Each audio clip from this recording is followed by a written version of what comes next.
Praise the lord, హల్లెలూయా. మీరందరు బాగున్నారండి? దేవుడిచ్చిన కృపను బట్టి మరొకసారి వాక్ ద టాక్ అనే సిరీస్కి మీకు మనస్ఫూర్తిగా ఆహ్వానాన్ని పలుకుతున్నాను.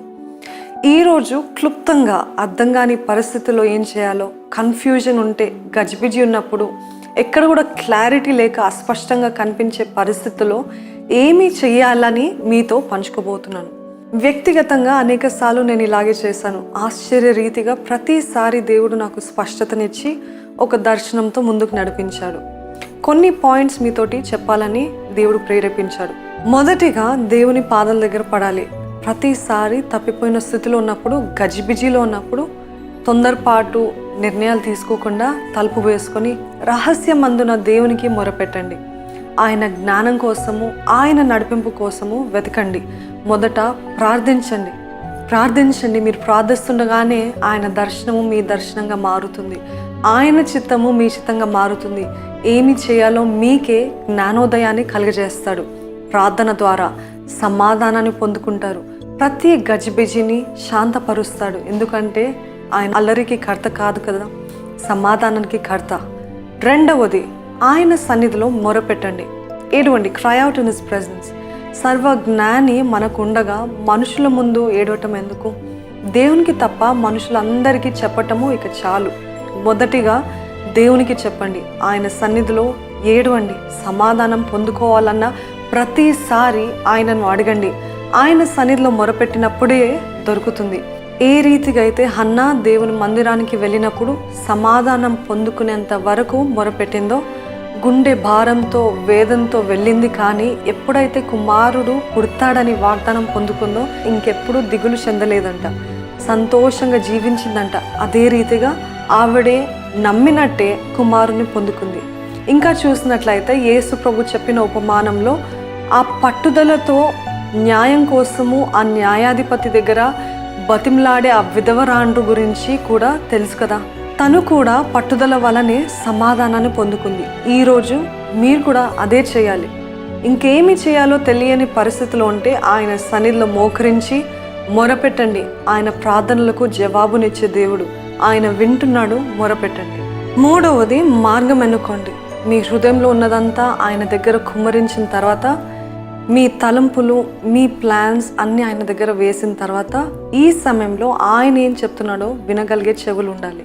ఎన్నోసార్లు మీరు ప్రార్థించేటప్పుడు ఆయన మెల్లని స్వరము వింటారు, లేదా దర్శనాలు ఇస్తాడు, లేదా జ్ఞానోదయాన్ని కలుగజేస్తాడు. ఇంకనేక సార్లు ఆయన వాక్కుతో మాట్లాడతాడు.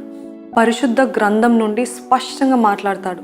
ఆయన వాక్యము మన జీవితానికి ఒక పుస్తకం లాంటిది. ఏ దారి తీసుకోవాలనే చెప్పే GPS లాంటిది.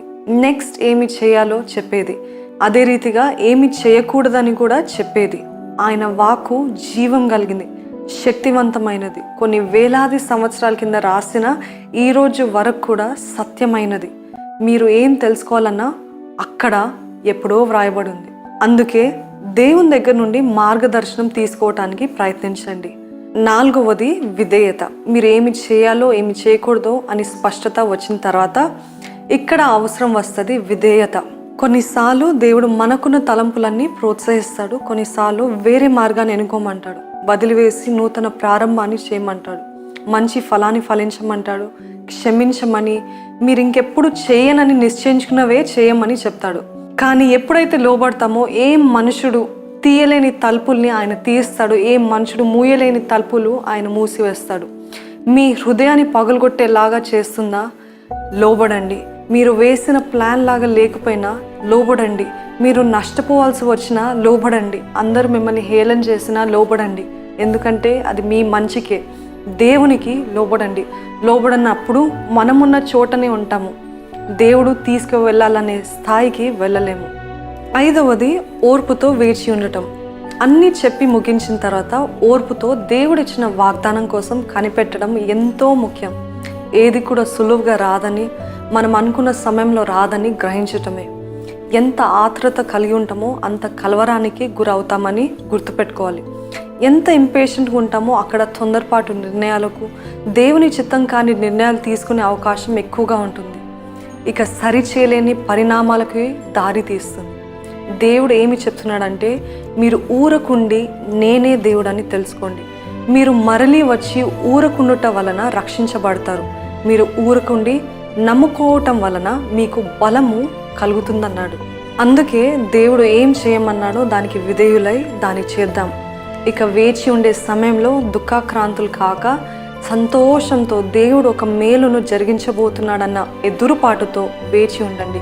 ఉల్లాసంతో, కదల్చబడని విశ్వాసంతో, జరగకముందే నమ్ముతూ కృతజ్ఞతాస్తుతులతో ఎదురు చూడండి. ఈ సందేశాన్ని ఒక ప్రార్థనతో ముగించుకుందాం. పరిశుద్ధుడైన దేవా, మీకే కృతజ్ఞతాస్తుతులు చెల్లిస్తున్నామయ్యా. మీరు మాకు ఇచ్చిన వాక్కును బట్టి మీకు వందనాలు చెల్లిస్తున్నాము.